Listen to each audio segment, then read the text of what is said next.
हे इतके छान सजवलेले ताट बघून तुम्हालाही प्रश्न पडला असेल ना, की हा कोणता पदार्थ आहे आणि कसा बनवला आहे? तर रात्रीच्या 2-3 चपात्या शिल्लक राहिलेल्या होत्या, तर माझ्या मनात प्रश्न पडला, की याचं बनवायचं काय? मग मला एक आयडिया सुचली, की दररोजचे नाश्त्याला तेच-तेच पोहे, उपमा खाऊन पण आपल्याला कंटाळा आलेला आहे.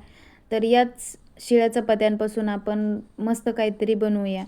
मग मी काय केलं, याच शिळ्या चपात्यांच्या अगोदर छोटे-छोटे तुकडे करून घेतले. त्यानंतर मी हे मिक्सरला बारीक करून घेतले. खूप बारीक पावडर नाही करायची, जरा जाडसरच ठेवायचं आहे व्हिडिओमध्ये दाखवल्याप्रमाणे. या पदार्थाला आमच्याकडे चुरमा म्हणतात. सर्वात अगोदर मी इथे कांदा उभा कट करून घेत आहे. तुम्ही तुमच्या आवडीनुसार त्याचे चौकोनी काप पण करू शकता. तर हा चुरमा बनवण्यासाठी मी सगळ्यात अगोदर कढई गॅसवर ठेवली. आता कढई छान गरम झाली की त्यामध्ये आपण 2 पळ्या तेल टाकून घेऊया. या पदार्थाला तुमच्या इकडे काय म्हणतात ते पण मला कमेंट करून नक्की सांगा. तर या ठिकाणी तेल गरम झाल्यानंतर मी त्यामध्ये 1 चमचा जिरे टाकलेले आहे. जिरे छान फुलले की त्यामध्ये आपण अर्धा चमचा मोहरी टाकलेली. मोहरी पण छान तडतडू द्यायची, कारण की मोहरी कच्ची राहिली तर पदार्थाला कडवटपणा येतो. त्यानंतर मी या ठिकाणी उभा कट केलेला कांदा टाकत आहे. कांदा टाकल्यानंतर त्याला व्यवस्थित परतून घ्यायचं आहे. त्यानंतर हा चुरमा अधिक चवदार बनण्यासाठी आपण एक हिरव्या मिरचीचे वाटण करणार आहोत. त्यासाठी मी एका मिक्सरच्या भांड्यामध्ये चवीनुसार हिरव्या मिरच्या, भरपूर लसूण आणि जिरे हे बारीक वाटून घेतलेले आहे. कांद्याचा थोडा कलर चेंज झाल्यानंतर आपण आधी वाटून घेतलेले हिरव्या मिरचीचे वाटण यामध्ये टाकून त्याला तेलामध्ये व्यवस्थित कांद्यासोबत परतून घ्यायचे आहे. हे हिरव्या मिरचीचे वाटण टाकल्यानंतर आपल्याला गॅसची फ्लेम अगदी मंद करायची आहे, नाहीतर मिरची जळू शकते.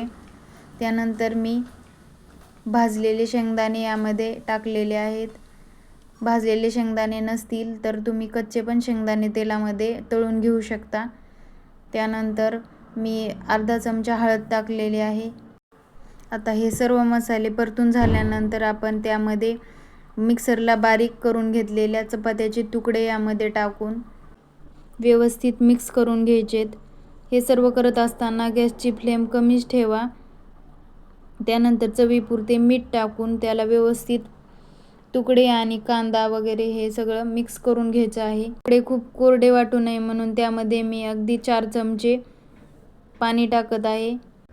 या तुकड्यामध्ये 2 ते 4 चमच्यापेक्षा जास्त पाणी टाकू नये, कारण की तुकड्यामध्ये जास्त पाणी जर झाले तर हे तुकडे मऊ मोकळे सुटसुटीत न होता अगदीच चिकट होतील व हे खायला अजिबात छान लागणार नाहीत. त्यानंतर झाकण ठेवून आपल्याला अगदी 5 मिनिटे याला वाफ काढून घ्यायची आहे. वाफ काढून घेतल्यानंतर तुम्ही पाहू शकता तुकडे किती मोकळे सुटसुटीत झालेले आहेत, अगदी पोह्यांसारखे. त्यानंतर मी या ठिकाणी बारीक चिरलेली कोथिंबीर वरून टाकलेली आहे. कोथिंबीर टाकून तुकडे व्यवस्थित परतून घ्यायचे आहेत. अगदी 5 ते 10 मिनिटांमध्ये हा नाश्ता बनवून तयार होतो आणि संपायला तर अगदी 2च मिनिटे लागतात. आता आपला मऊ आणि मोकळा सुटसुटीत असा चुरमा बनवून तयार आहे. हा चुरमा तुम्ही दही, ताक किंवा लिंबू पिळून पण खाऊ शकता. खूप टेस्टी लागतो. तुमच्या घरी रात्रीच्या उरलेल्या चपात्यांचं तुम्ही कोणता पदार्थ बनवता आणि या पदार्थाला तुम्ही तुकडे म्हणता की चुरमा म्हणता की या व्यतिरिक्त काही नाव आहे तुमच्याकडे? आणि हो, तुम्हाला आजचा माझा हा तुकडे आणि ताकाचा बेत कसा वाटला हे मला कमेंट करून नक्की सांगा. तुमच्या छान छान कमेंट्स वाचायला मला खूप आवडतात. आजची रेसिपी कशी वाटली हे कमेंट करून नक्की सांगा. आणि व्हिडिओ आवडला असेल तर व्हिडिओला लाईक करा, शेअर करा आणि चॅनलवर नवीन असाल तर चॅनलला सबस्क्राईब करायला मात्र विसरू नका. पुन्हा भेटूया अशाच एका नवीन रेसिपीसह. तोपर्यंत धन्यवाद.